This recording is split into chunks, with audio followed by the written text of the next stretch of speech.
Bismillahirrahmanirrahim. Assalamualaikum warahmatullahi wabarakatuh. Kami dari kelompok 4 akan mempresentasikan hasil makalah kami yang berjudul Prinsip Etika Bisnis dalam Islam. Baiklah, sebelumnya saya akan memperkenalkan diri. Nama saya Muhammad Faisal Kahfi dan kedua rekan saya Syahromi Afandi dan Tri Habibullah. Baiklah, yang pertama saya akan menjelaskan mengenai pengertian etika bisnis dalam Islam. Etika berasal dari kata ethos dalam bahasa Yunani yang berarti kebiasaan atau karakter.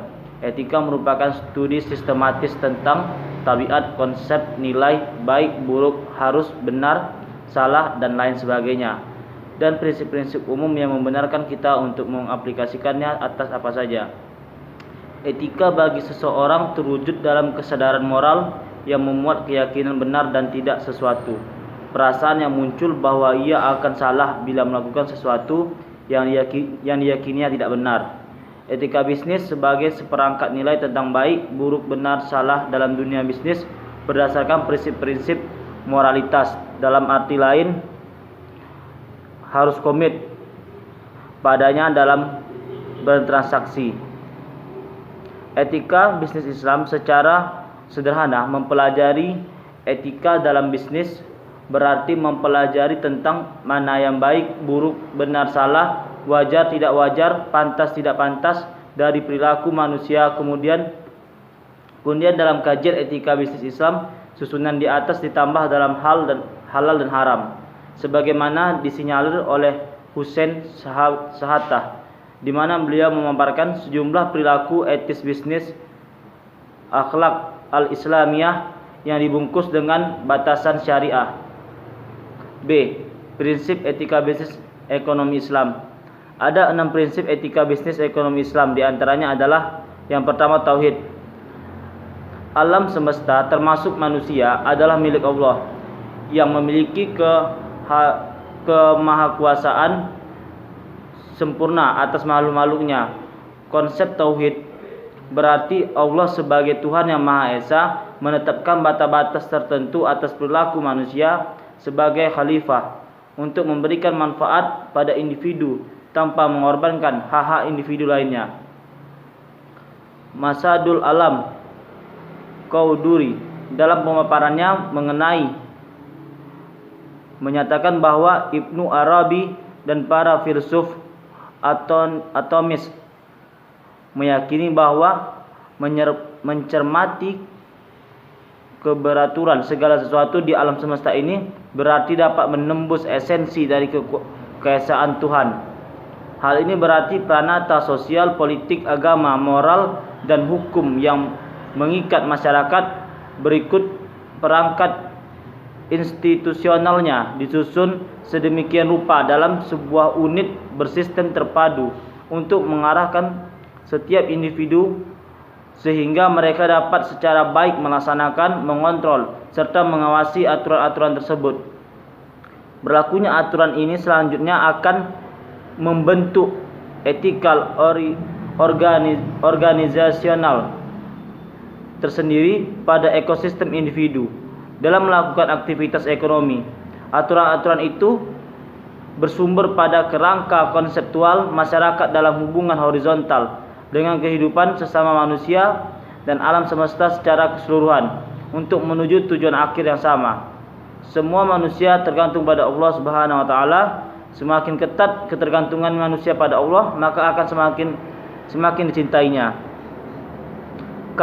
Kapan saja ada perbedaan-perbedaan seperti ini, maka hak-hak dan kewajiban-kewajiban mereka harus diatur sedemikian rupa sehingga tercipta keseimbangan. Islam tidak mengakui adanya kelas-kelas sosioekonomis sebagai sesuatu yang bertentangan dengan prinsip-prinsip persaudaraan, karena mematuhi ajaran-ajaran Islam dalam aspeknya dianggap sebagai sarana untuk mendapatkan ridha Allah. 2. Justice atau keadilan. Keadilan, Allah Subhanahu wa taala telah memerintahkan manusia untuk berbuat adil. Adil yang dimaksud di sini adalah tidak menzalimi dan tidak dizalimi. Sehingga penerapannya dalam kegiatan ekonomi adalah manusia tidak boleh berbuat jahat kepada orang lain atau merusak alam memperoleh keuntungan pribadi. Menelan dan memahami pengertian keadilan memang tidak begitu sulit, karena terdapat beberapa perumusan sederhana yang dapat menjawab tentang pengertian keadilan.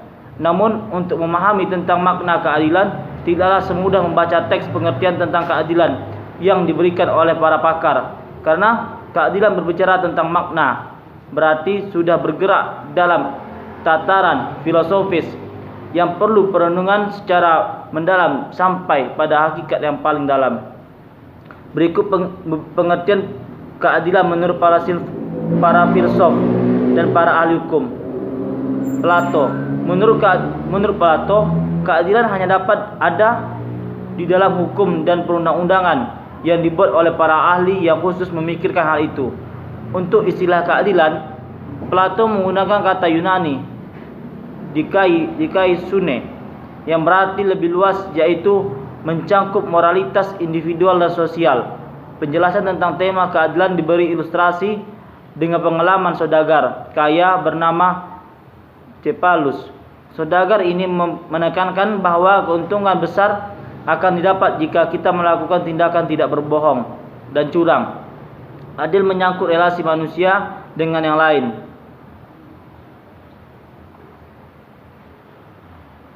Ketiga, free will atau kehendak bebas. Konsep Islam memahami bahwa institusi ekonomi seperti pasar dapat berperan efektif dalam kehidupan ekonomi. Hal ini dapat berlaku secara efektif di mana pasar tidak mengharapkan adanya intervensi dari pihak manapun, tak terkecuali negara dengan otoritas penentuan harga atau private sector dengan kegiatan monopolistik. Manusia memiliki kecenderungan untuk berkompetisi dalam segala hal, tak terkecuali kebebasan dalam melakukan kontrak di pasar. Oleh sebab itu, pasar seharusnya menjadi cerminan dari berlakunya hukum penawaran dan permintaan yang diinterpretasikan oleh harga. Pasar tidak terdistorsi oleh tenaga-tenaga yang sengaja mempermainkannya. Bagi Smith, bila setiap individu diperbolehkan mengejar kepentingannya sendiri tanpa adanya campur tangan pemerintah, maka ia seakan-akan dibimbing oleh tangan yang tak tampak mencapai yang terbaik pada masyarakat. Aktivitas ekonomi dalam konsep ini diarahkan kepada kebijakan setiap kepentingan untuk seluruh komunitas Islam, baik sektor pertanian, perindustrian, perdagangan maupun yang lainnya. Larangan adanya bentuk monopoli, kecurangan, dan praktik riba adalah jaminan terhadap terciptanya suatu mekanisme pasar yang sehat dan persamaan peluang untuk berusaha tanpa adanya keistimewaan pada pihak-pihak tertentu. Salah satu kekhasan dan keunggulan sistem etika ekonomi Islam adalah kebersatuannya dengan nilai-nilai moral dan spiritual. Tanpa filter moral, maka kegiatan ekonomi rawan kepada perilaku destruktif yang dapat merugikan masyarakat luas. Baiklah, sampai di situ saja penjelasan saya. Selanjutnya akan dijelaskan oleh rekan saya. Manusia memiliki kecenderungan untuk berkompetisi dalam segala hal, tak terkecuali kebebasan dalam melakukan kontrak pasar. Oleh sebab itu, pasar seharusnya menjadi cerminan dari berlakunya hukum penawaran dan permintaan yang diinterpretasikan oleh harga. Pasar tidak terdistorsi oleh tangan-tangan yang sengaja mempermainkannya. Bagi Smith, bila setiap individu diperbolehkan mengajar kepentingannya sendiri tanpa adanya campur tangan pemerintah, maka ia seakan-akan dibimbing oleh tangan yang tak tampak untuk mencapai yang terbaik pada masyarakat. Aktivitas ekonomi dalam konsep ini diarahkan kepada kebaikan setiap kepentingan untuk seluruh komunitas Islam, baik sektor pertanian, perindustrian, perdagangan maupun yang lainnya. Larangan adanya bentuk monopoli, kecurangan, dan praktik riba adalah jaminan terhadap terciptanya suatu mekanisme pasar yang sehat dan persamaan peluang untuk berusaha tanpa adanya keistimewaan pada pihak-pihak tertentu. Salah satu kekhasan dan keunggulan sistem etika ekonomi Islam adalah kebersatuannya dengan nilai-nilai moral dan spiritual. Tanpa filter moral, maka kegiatan ekonomi rawan kepada perilaku destruktif yang dapat merugikan masyarakat luas. Tanpa kendali moral, kecenderungan penguatan konsumtivisme, misalnya akan muncul praktik riba, monopoli, dan kecurangan akan menjadi tradisi. Inilah kebebasan ekonomi bermoral terkendali yang menjadi ciri dan prinsip. Prinsip sistem Islam seperti kebebasan memiliki unsur produksi dalam menjalankan roda perekonomian. Kebebasan merupakan bagian-bagian penting dalam nilai etika bisnis Islam, tetapi kebebasan itu tidak merugikan kepentingan kolektif. Kepentingan individu dibuka lebar. Tidak adanya batasan pendapat bagi seseorang mendorong manusia untuk aktif berkarya dan bekerja dengan segala potensi yang dimilikinya. Kecenderungan manusia untuk terus-menerus memenuhi kebutuhan pribadinya yang terbatas dikendalikan dengan adanya kewajiban setiap individu terhadap masyarakat melalui zakat, infak, dan sedekah. Keseimbangan antara kepentingan individu dan kolektif inilah yang menjadi pendorong bagi bergeraknya roda perekonomian tanpa merusak sistem sosial yang ada. Sebuah hadis yang diriwayatkan Al-Bazar menyatakan, "Pekerjaan apakah yang paling baik, ya Rasulullah?" Rasulullah bersabda, "Seorang bekerja dengan tangan sendiri dan melakukan jual beli dengan bersih." Di lain pihak, Rasulullah bersabda, "Pedagang yang jujur lagi terpercaya adalah kebersamaan para nabi, orang siddiq, dan para syuhada." Hadis riwayat Tirmizi dan Hakim. Kedua hadis di atas mengilustrasikan kepada umat muslim untuk bekerja dan berproduksi dalam semua sektor. Bahkan, para ulama menyatakan bahwa kerja profesionalisme di mana pada setiap komunitas muslim harus ada pihak yang mengembangkan produktivitasnya pada salah satu sektor tersebut. Para ulama klasik menegaskan bahwa urusan agama dan dunia tidak akan bisa tercapai bila tidak ada pihak muslim yang berandil dalam sektor-sektor tersebut. Dengan demikian, dapat dipahami bahwa profesionalisme dan pabrikasi dapat dikategorikan sebagai kepentingan umat secara kumulatif. Semua berhak untuk turut andil di dalamnya. Pengembangan sektor-sektor tersebut bukan hak pribadi seseorang maupun kelompok tertentu, dan sebaliknya, tak satu pun pihak di dunia ini mempunyai otoritas untuk bisa melarang ataupun membatasi pihak lain untuk berandil di dalamnya.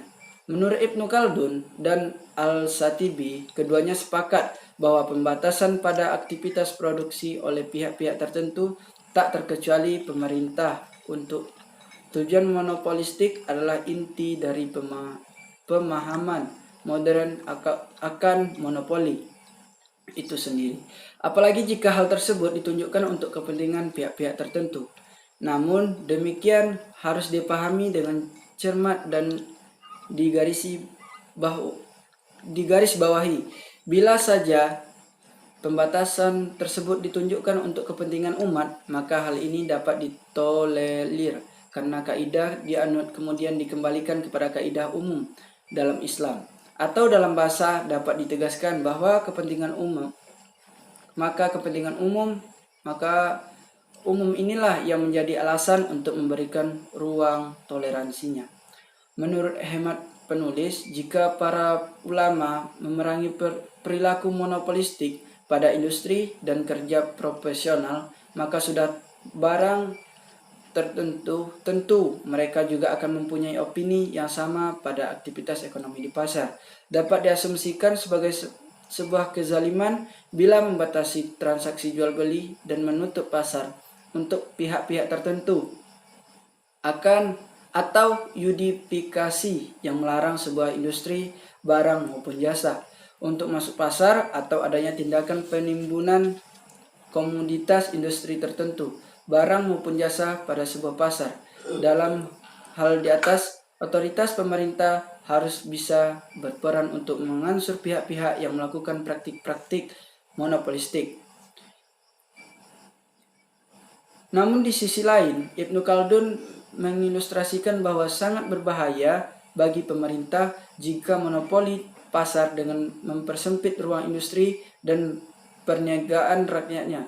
Prinsip kesempatan yang sama bagi siapapun untuk berproduksi haruslah dianut kehidupan perekonomian, menjamin terjadinya proses inputasi antar sektor atau antar produsen ke konsumen dalam kesempatan yang sama. Jika pasar dapat mengkoordinir bentuk-bentuk kebebasan di atas, hal ini berarti pasar sudah berperan sebagai instruktur untuk berdistribusi barang dan jasa, efisien produksi dan distribusi income. Selanjutnya, responsibility. Penerimaan pada prinsip tanggung jawab individu ini berarti setiap orang akan diadili secara personal di hari kiamat kelak. Tidak ada satu cara pun bagi seorang untuk melenyapkan perbuatan-perbuatan jahatnya kecuali dengan memohon ampun kepada Allah dan melakukan perbuatan yang baik. Setiap individu mempunyai hubungan langsung dengan Allah, tidak ada perantara sama sekali. Nabi Muhammad SAW hanyalah seorang rasul atau petunjuk Allah yang diwahyukan untuk kepentingan umat manusia. Tidak ada seorang pun memiliki otoritas untuk memberikan keputusan atas nama. Setiap individu mempunyai hak penuh untuk berkonsultasi dengan sumber Islam, Al-Quran dan Sunnah. Tanggung jawab Muslim yang sempurna tentu berdasarkan atas cakupan kebebasan yang luas, yang dimulai dari kebebasan untuk memilih keyakinan dan berakhir dengan keputusan yang paling tegas yang perlu diambilnya. Perspektif Islam menekankan bahwa individu yang penting dan bukan komunitas masyarakat ataupun bangsa. Individu tidak dimaksudkan untuk melayani masyarakat, melainkan masyarakat yang harus melayani individu. Tidak ada satupun komunitas ataupun bangsa bertanggung jawab di hadapan Allah sebagai kelompok, melainkan anggota masyarakat bertanggung jawab di hadapannya secara individu. Dari sinilah ukuran yang benar dari suatu sistem sosial yang baik adalah batas yang membantu para anggota masyarakat untuk mengembangkan kepribadian mereka dan meningkatkan kemampuan personal mereka.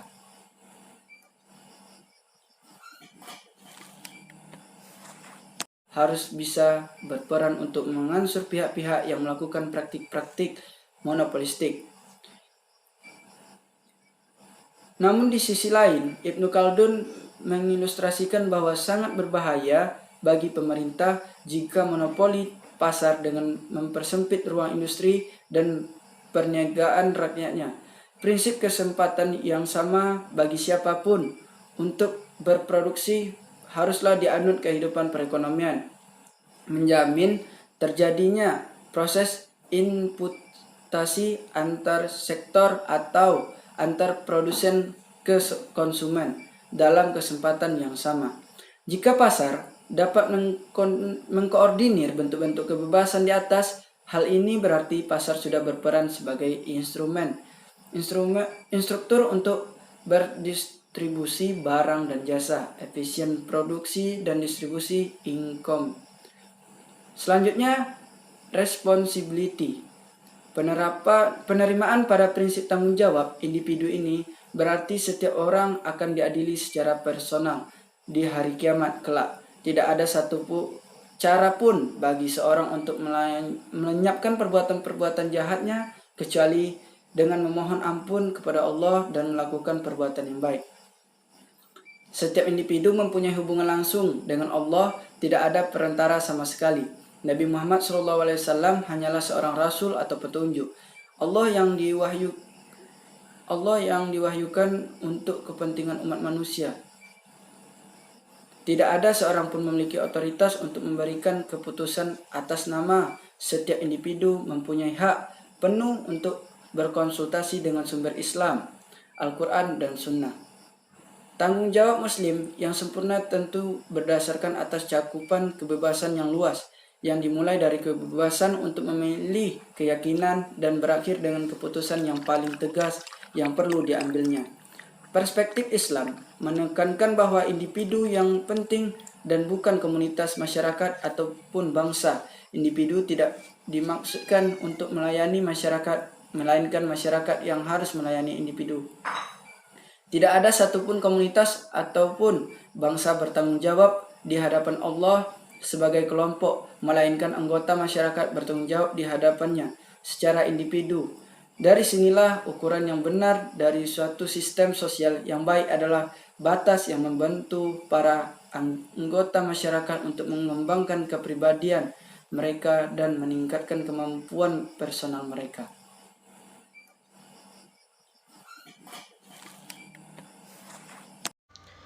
Selanjutnya yang kelima yaitu adalah ihsan. Ihsan berarti melaksanakan perbuatan baik yang dapat memberikan kemanfaatan kepada orang lain tanpa adanya kewajiban tertentu yang mengharuskan perbuatan tersebut. Atau dengan kata lain, beribadah dan berbuat baik seakan-akan melihat Allah. Jika tidak mampu, maka yakinlah Allah akan melihatnya. Melihat bahwa keisanan lebih penting kehadirannya ketimbang keadilan dalam kehidupan sosial. Jika keadilan dapat menyelamatkan lingkungan sosial dari kegetiran hidup, keisanan justru membuat kehidupan sosial ini menjadi lebih manis dan indah. Yang keenam atau terakhir adalah halal dan haram earning. Islam adalah agama yang universal, yang dapat pula diartikan sebagai pandangan hidup, ritualitas syariah, agama dan negara, intuisi dan aturan main. Syariah mengandung kaidah-kaidah hukum dan aturan tentang beribadah dan bermuamalah untuk membimbing manusia agar mempunyai kehidupan yang lebih layak dan dapat menjalankan perintah Allah Subhanahu wa taala. Sebagaimana telah diatur dalam Al-Qur'an mengenai halal dan haram dalam berbisnis dalam firman Allah surat An-Nisa ayat 4 yang artinya, "Hai orang-orang yang beriman, janganlah kamu memakan harta sesamamu dengan jalan yang batil, kecuali dengan jalan perdagangan yang berlaku antara suka sama suka di antara kamu." Quran surat An-Nisa ayat 4. Baiklah teman-teman, itu tadi sedikit presentasi dari kami. Apabila ada kesalahan dan kekurangan, kami mohon maaf. Akhirul kalam, wabillahi taufiq wal hidayah. Wassalamualaikum warahmatullahi wabarakatuh.